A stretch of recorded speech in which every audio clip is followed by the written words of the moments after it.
Abado. D'accord. Bon, bismillah. Aba. Ami don yona bi. De ala musa. Jouer kalo kile mu kan san ba fla le ni mu ga ani saba. Ya gumar. Nyaka teli. Ka teli na wan shi fana be an shi fana be katata ni. Kana siga. Ko dongo do ambisri sa yele la. Wa ima dongo do ambisri la wa amikla ko fete tu ko anniversaire. Kasre be ka. Ko dongo do ambisri sa yele. Kabako. O te bashi nimbe bala. L'essor façon que fasri ale kudi. Essor ale kuma le no femin ha o de yi mi metalike ko mardi ko ni temene jamana nyamo ko ni tara tama ko ni mi dépôt de transit ko ni o metalike nyama boro kura ko ni ale ko be ka gla wasa nyama ko ni ferepse ka soro ala bamako ko nana choko mina yira ka fo dépôt ko fo ko ni ko abi medina kurakaw olu koni fi ya yira ka fo musaka bena do ala obiti Josefa war million keme sabale ni biduru ani worora musaka ko fo koni bena bo chagedam fe odi ani c'était koni ni oyi agence nationale d'investissement des collectivités territoriales moko ye a yira ka fo ko baranu koni kan ka banka beni utukalu le bisaba koni natoye Essor aleka la selido alibi ani Essor beto no kon fe sisa amta gawkaw olufe no yira ka fo bamanchi wali kalali hukumu konna na nga fintigi la ka koni siraka kulika jo siraka ke sababu ni ka dankari ke bamanchi ke wali ma chama konna kren la kera gurma kaw olufe Essor aleka la selido l'indépendant et musababi indépendant ale kumana feminga ode yi mi metalike sedo koni ka nyola jedo koni kera mardi koni temene jukalu kleta ani sheki yera ka fo nyola je koni semfe mi metalike Patrice Talon ale koni sugandira ninka ke tama kela koni krenkrenya la Mali Burkina ale ni Guinée munu yerabe chamacha fanga kon konna wakati mna ikosisa kaseka kumanywa koni ke wasa chamacha fanga moko beseka wulika jo koni ke ninga kalata koni belajele laben wasa fanga koni beseka sege civilu macho mina okun konna na metalike Patrice Taloni ale bene koni jamana nyamwo ale koni makono no Bamako wakati natonna wasa kaseka na kumani chamacha fanga nyemo koni kalata munu baro koni be labena kaseka ala wala choko mina alibi ani indépendant betu no kon fe ni mai ni ale koni minana bamanchiga wale moko fe ko abe san woro koni bo ni oye sud-africain Jerko Vana devantere ko ale kon be wole mada koni ke alibi kanyeshi aka jamana nyamoko koni ma ugaseka wulika jo koni ke ninga kumanywa koni ke ni bamanchi wale ka ba moko ye abseka bla choko minna indépendant alibi ani abeto no fe ni bayangara ka olufe no lakana balya hukumu konna na ko civil moko saba koni bonena anina yira ka fo ko bakawon koni fenetara ni wale nunun kon kera bamanchi keba moko ka wale cheju kon do senfe bayangara ali marala alibi ani indépendant beto no fe mi amogati na ikosisa ko sogoro songo koni ale koni yelena kren ala Bamako konna na ko yorodo la ibita soro keme ani binana yorodo konna fene kiba soro keme ani bishiki komna Bamako yanno indépendant alibiana beto nogon fe mi jikan sira ko tama beseka noya chugo mina Mali alini Senegal ni nogon che hukumu konna na ko OMS koni be wulika jo konna o MVS wasaka seka sefawar miliara bi sawa ani duru koni soro wasaka seka jiga tama koni na wala sani juin kalo samba flalindi mukwa ani nani nato che indépendant alika la selo ablanda le challenger kalaseli e jume challenger ale kumana feminga ni la sigide ni oye ko Sheikh Sidi Jara ale la seli konge ko politiki mo koni ku ka wuli tensa challenger ale ka la seli do ten ko la ai ka wuli ka mina fo uma kunde no smali no fo me ka ko te ga réagir quoi ali biani challenger betu no kon fe mi ministry mi nyeshino no fereni industrie ka ko nyana bolima no e Musa Alassane Diallo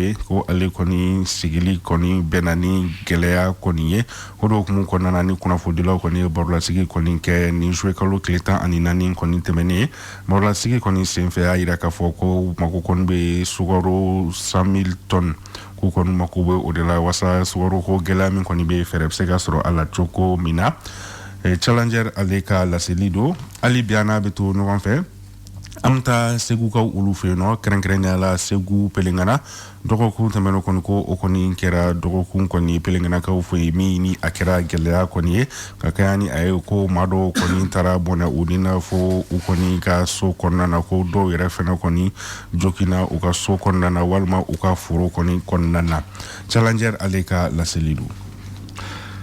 Ayiwa Sud Hebdo ale ye mun sɛbɛn? Sud Hebdo ale kumana fɛn min kan o ye camancɛ fanga ɲɛmɔgɔ kɔni ye Maliya ni o ye colonel Asimi Goita ye ko ni a bɔra ka ye ko a kɔni bɛna i kunda Moscou kɔni kan ni o ye Rusilakaw olu fɛ yen nɔ kɛrɛnkɛrɛnnenya la Saint-Pétersbourg. Sud Hebdo ali bi n'a bɛ to ɲɔgɔn fɛ ale kɛn bɛ ka ɲininkali kɔni tɛnku ko yala ko Choguel bɛ ka jouer jumɛn de kɛ an bɛ wagati min na i ko sisan Sud Hebdo ka ɲininkali do. N'a taara ɲininka a bɛ jaabi d'a ma. Kabako fadɔ ɲɛ bɔra ma. Kabako ale kuma bɛ fɛn min kan ni wale kɛra Senukaw olu fɛ yen nɔ ko Senu Medine 1 ni kɔni kɛra kuma sama-sama kɔni ye Traorelaka fila ani ɲɔgɔn cɛ mankan kɔni sɔrɔla min nɔfɛ o ye bari kɔnɔna na muso minnu kɔni bɛ taa yen nɔ ni ka u yɛrɛ feere kuma sama-sama kɔni sɔrɔla o dɔ de kɔni nɔfɛ ko Traorekɛ dɔ fɛnɛ kɔni ye muru turu a Traore ɲɔgɔn dɔ kɔni na ni ka bɔnɛ ani na. O kɛra jara ye. Kabako ali bi n'a bɛ to ɲɔgɔn fɛ ni ye danaya damatɛmɛ ko jugu a bɛ fɔ min ma ko abus de confiance kɛra Kitakaw olu fɛ yen nɔ awɔ min ye Sekinɛ Kone ko wari kɔni dira ale ma ni k'a ka taa n'a ye banki kɔni na ale kɔni tununa ni musaka kofɔlen kɔni miliyɔn 2 ale ni a kunkanfɛn. O dɔrɔn de kosɔn a yɛrɛ m'o san. miliyɔn 2 dɔrɔn. A b'o dun kana kan miliyɔn 2 i bɛ tɔgɔ cɛ. Ali miliyɔn 20 mɔgɔ man ka boli n'o ye. O kɔni o ye tɔgɔ cɛ ye sa. Kabako ali bi n'a bɛ to ɲɔgɔn fɛ ni ye kulu dɔw kɔni ye minnu ni olu k'u segintɔ dɔ ka bɔ Biennale kɔni na Moptikaw olu fɛ yen nɔ min bɛ tali kɛ Kucala Sikaso ale ni Buguni olu ka turupu kɔni segintɔ ko olu ka kari kɔni ye accident dɔ kɔni kɛ min yɛrɛ kɛra sababu kɔni ni ka mɔgɔ kelen kɔni bɔnɛ ani na mɔgɔ 12 olu kɔni jogina ale ni bololafɛn camanw kɔni fɛnɛ ko olu tiɲɛna. Kabako ale ka laseli do ali bi ani Kabako bɛ to ɲɔgɔn fɛ ni wale cɛjugu kɔni kɛra Wɔlɔfɔbugu bolibana min ye cɛ dɔ ale dɔgɔmuso ni a furumuso kɔni k'u bɛ kɛlɛ la ale kɔni y'a essayer k'a bɛ lafarali kɔni kɛ lafarali senfɛ a bɛ na fɔ kolonkalan kɔni ye ale sɔrɔ ni ka kun kɔni ci Yakuba Traore ale de kɔni bɔnɛna ni na kɛlɛ in kɔni senfɛ. Jɔn ka kolonkalan a muso de la wa balimamuso. O bɛɛ ma détail tɛ yan dɛ a kɔni dɔgɔmuso ni muso de tun bɛ kɛlɛ la a n'a furumuso ale ka lafaralitɔ kɔni senfɛ. Mun de y'u se ɲɔgɔn ma. A bɛ na fɔ kolonkalan kɔni tun b'u 2 dɔ la kelen bolo. Ayi n ko mun de y'u se ɲɔgɔn ma. Donc u bɛ so kelen de la. U bɛ so kelen de la. A problème de nin ye. U bɛ so kelen de kɔni na n'i y'a kɛra tan u bɛ so kelen de kɔnɔ. O tilegan fɛ u b'a walawala.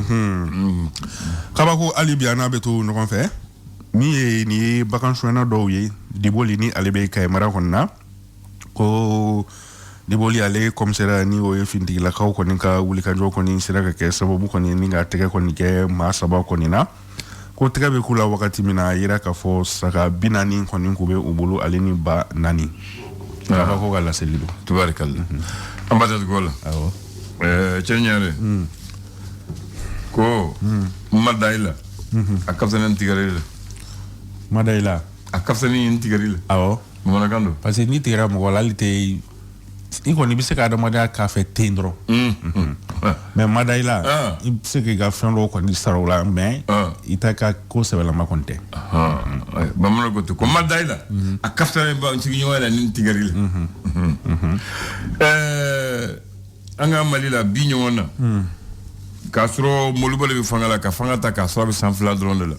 Jɔn Modibo Keita Mali président fɔlɔ k'a sɔrɔ a bɛ san 2 dɔrɔn fanga la 1962 ale ko an tun bɛ sefa la bi an tɛ sefa la an tun bɛ sefa la waati min na an bɛ fanga ta a ko non ko an ma an yɛrɛ ka wari de dilan qu'on appelle le franc malien donc ale ye franc malien dilan ko franc sefa an t'o dun tuguni an t'o fɛ an yɛrɛ bɛ kɛ hɔrɔnya n'an ko hɔrɔnya an yɛrɛ de b'an ka wari dilan donc a y'an ka wari dilan ko y'an ka sɛdasiya dilan ko sɛdasu tubabu sɛdasu ka taa ko y'an ka an bɛ cogo min na bon ko sisan wari ni bɛ taa dilan fo Tchécoslovaquie wari dilanlen ka na ko bon parti du 1er juillet 1962 ko CFA banna Mali la Oui, c'est Franc malien de consommation. Franc malien de consommation. Comme maintenant, Mahoma, il y a Mali le euro. Nafolo mi bolo hake clé tandru de bolo kata fale. Et tu dois donner clé tandru ka donner. Ah voilà. Ko clé tandru de bolo kata fale. Eh non. Ni ma fale ndro papier de bolo sokono.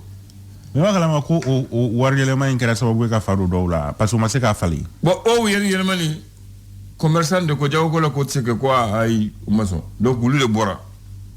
Le 20 juillet 1962 ko non ko lu di jana. Donc faut donc parce que d'ailleurs ko non va faire kanga na folo hagedon do ba a chara bon de toute façon mo ñu famu commerçant le bora ko buta woni so ga ni ko maçon ala ka tuwa ni songo irake voilà bon o boli de ama be fangama donc mun le kara fanga fane se da subo ko ta o jense o jense yoro la ma fla sara ma tam banana ma keme fulani bidru minena ko tar kasola ko ulu de nyema ko ulu de ma ko no est le plastique be kasola yere aywa o ko ni tar kasola ko ulu de ma nyema ko sur ko ma bande do siglendo tle saba manifestation ma ke 20 21 22 23 politiquement flabe ulu timbe PSP la ulu ni fangate fangelen ve fangelen fola ko ulu de convention ko no surgu utaru mene kana ya fa voilà o mo vle gen fil da bo se ko an hamalin du ko comme lu ni fangati fangalen ve fanga ve donc vous profitez au lieu de nous corona sur fanga wala ve ya fa mo o yumne ibalo munge o kiri ko tribunal populaire du 24 au 27 septembre 62 tribunal populaire ibalo tribunal nyema ya le commissaire politique le commissaire la commission Diara H au des tribunaux. Maintenant, il va le jurer, ma bisabani konoto de jurer. Yeseda ka tombi yoro ma kelenana. Ani deux jurés, deux syndicalistes au des tribunaux. Il va le taru juger mi. Le taru juger maison des anciens combattants Corolla. Ko juger. Ko les trois personnes là condamnées à mort. Ah. Ko luni. Au fond du wara ça de condamné à mort. Ya fa moi condamné à mort ko bo katana e koronfe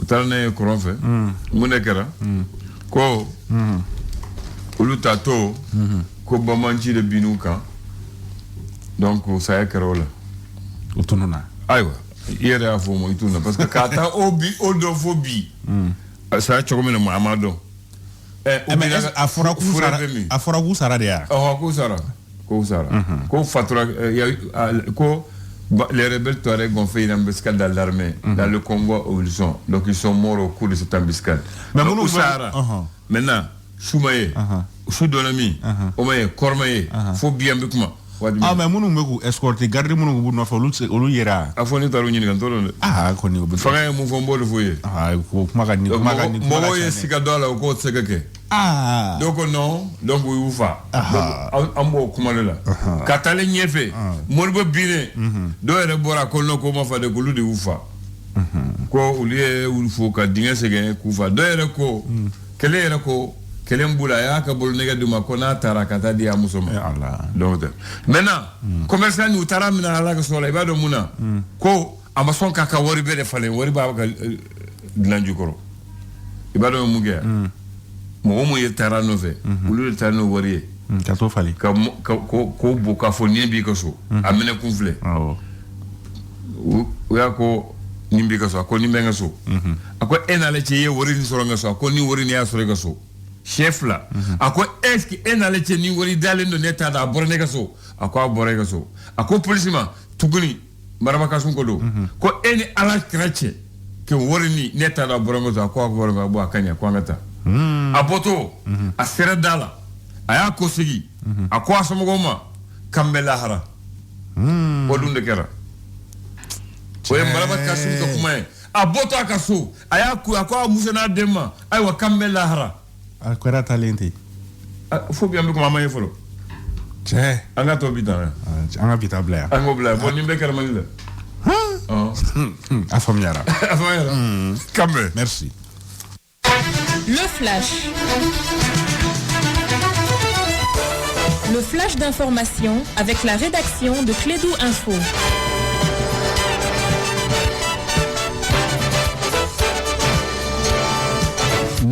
l'antenne universelle, nous donnons à l'homme libre la parole. Il s'appelle Bakary Cissé. Il présente le flash de 9h, 9h01 quand il va prendre la parole. Voilà, merci Abdoulaye. Bonjour à toutes et à tous. Bienvenue dans ce flash d'information. Mini sommet présidentiel à Abuja en présence du nouveau président de la CEDEAO, Bola Tinubu. C'était donc le mardi dernier.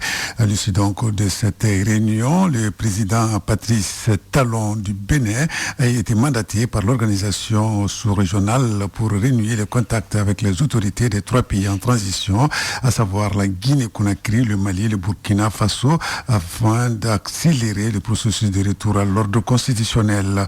Selon les conclusions, le président béninois doit se rendre prochainement dans les 3 pays en transition afin de discuter avec les autorités sur place. Sur un autre plan, face à l'insécurité routière, le gouvernement du Mali a pris des mesures. Elles sont au nombre de 7. Il s'agit de l'interdiction de circuler des véhicules de transport public et des voyageurs entre 0h et 5h du matin sur les axes routiers interurbains et internationaux. Le respect strict de la vitesse limitée à 50 km/h en agglomération et 90 km/h en race campagne. La mise aux normes des ralentisseurs, donc comme on appelle les gendarmes couchés, des vitesses installées anarchiquement sur les axes routiers.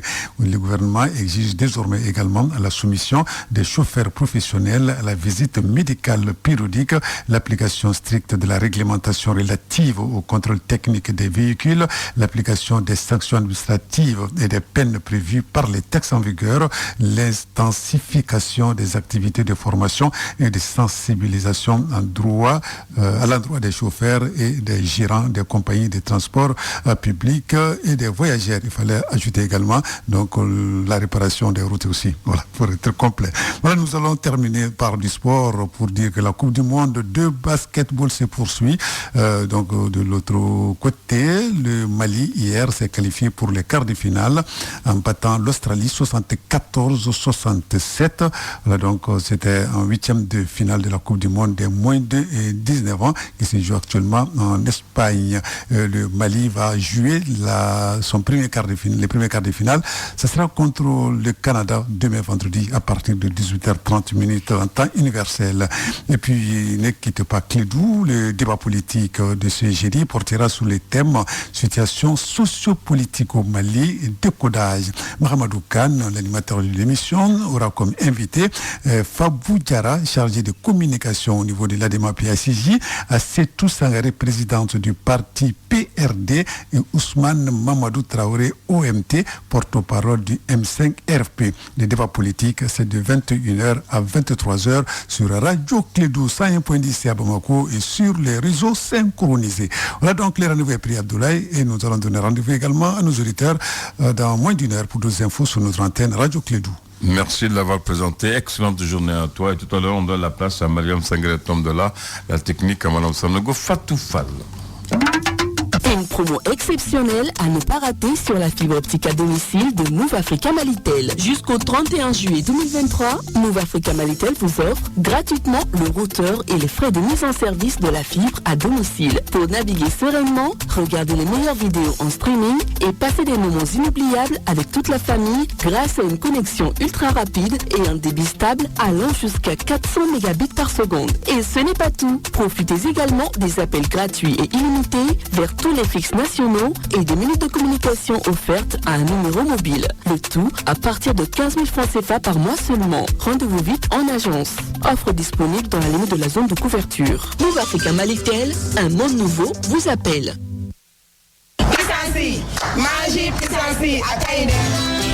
Grande Tombola.